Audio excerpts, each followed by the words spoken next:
Hi, this is College Circles. I'm Jeff, and today I'll be reviewing Wizkids' Journeys Through the Radiant Citadel Monsters, a box set from the Dungeons & Dragons Icons of the Realms line. Before we get started, I would like to ask you to subscribe to this channel.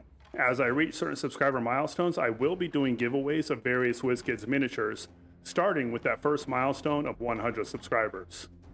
Now, when I play Dungeons & Dragons, I make extensive use of my miniatures.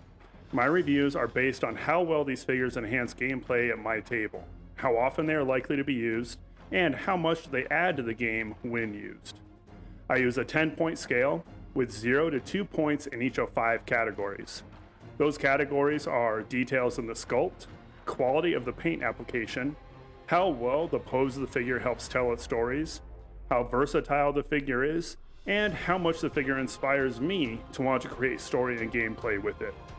Most figures will get a 1 in each category, with exceptional traits receiving a 2, and traits that miss the mark getting a 0. At my table, I generally treat the figures literally. What the player sees in the figure is what the character sees in the game.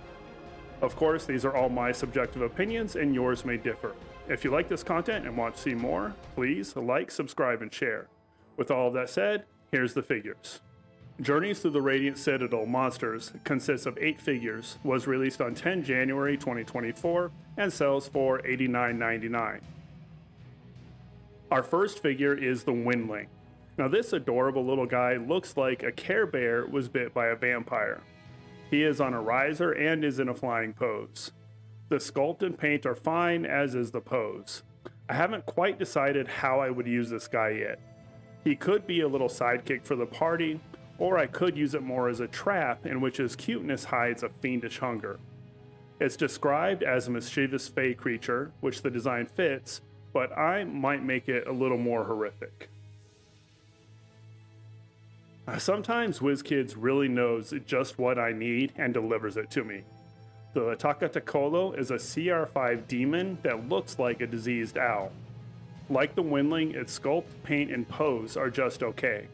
What really does it for me though is what else this figure could be, specifically a juvenile owlbear. One of my players currently has a juvenile owlbear, and I've been struggling to find the right mini for it. Struggle no more, Marshall Jr. now exists in miniature form.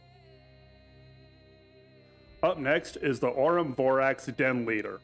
This 8-legged badger-like figure tunnels underground searching for precious metals to eat. As a figure, it's okay. There's nothing to write home about in the sculpt or paint. Where it really suffers for me is in the versatility and inspiration. It just doesn't look cool enough for me to try to work it in, and it's so specific that I'm not going to be able to use it in place of other monsters. This is one that may never leave the shelf. There are a few exceptional figures in this set, with none better than the Riverine. I absolutely love this figure. The way the water rises up and turns it into the figure's body is awesome. The pose is great. The paint is solid, but I think there is some room for more detail there. This figure could be a water elemental, the Riverine as it was intended to be, a lord of the water plane, a Madrid, or even a god like Neptune. This is just an exceptional figure. Well, that didn't last long. As good as the Riverine was, our next figure, Perry, is really struggling. It has so much potential with its double wings, but there is misapplied paint everywhere, and for some reason it is really leaning way too far back. Wizkids figures often have a lean from softening plastic, and that might be what's going on here, but I'm not sure. Either way, the design of the character is much better than the execution of the figure. If you've watched any of my other reviews, you'll know how I feel about these transparent figures. The paint here is slightly better than most, as it has just a dash of black paint to provide contrast in the eyes. It also looks like the figure is wearing a mask over its face, which is an interesting idea. There is some nice detail in the pose, but unfortunately, all that detail is lost with these types of figures. Now this is how you use transparent plastics. The Whistler is so creepy and brought to life or on death with a clever use of transparence to represent its head blurred between multiple points in space. The figure also has a slight lean to it, but this time I know it's from soft plastic and not a design choice. The paint is minimal, but in his instance matches what the figure is supposed to be. The final figure in this set is the Citadel. These huge lizards slumber in volcanoes, which remain dormant as long as the Citadel remains sleeping. The figure here could almost be sold as a premium figure. The sculpt is great, with all of the different types of scales showing. It mixes transparent plastic where there are flames, and the paint is immaculate. The pose is perfect. With the gaping mouth, you can see all of the teeth and the ridges in the roof of his mouth. This is a figure that will find a use in my games. So this set was a mixed bag for me.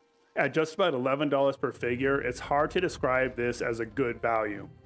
The Riverine, Whistler, and Texalotl are really pulling their weight here, and just those three figures make this set worth the price tag for me, but just barely. If you're just starting to buy miniatures or are selective in what you get, I would recommend passing on this one. But if you have a need for a juvenile owlbear or are running an extended Elemental Planes campaign, this is probably a good set to pick up. So that was the box set for Journeys Through the Radiant Citadel Monsters. What did you think of the different figures here? Leave your comments below. As always, I'm Jeff, and be sure to check back for more figure review videos.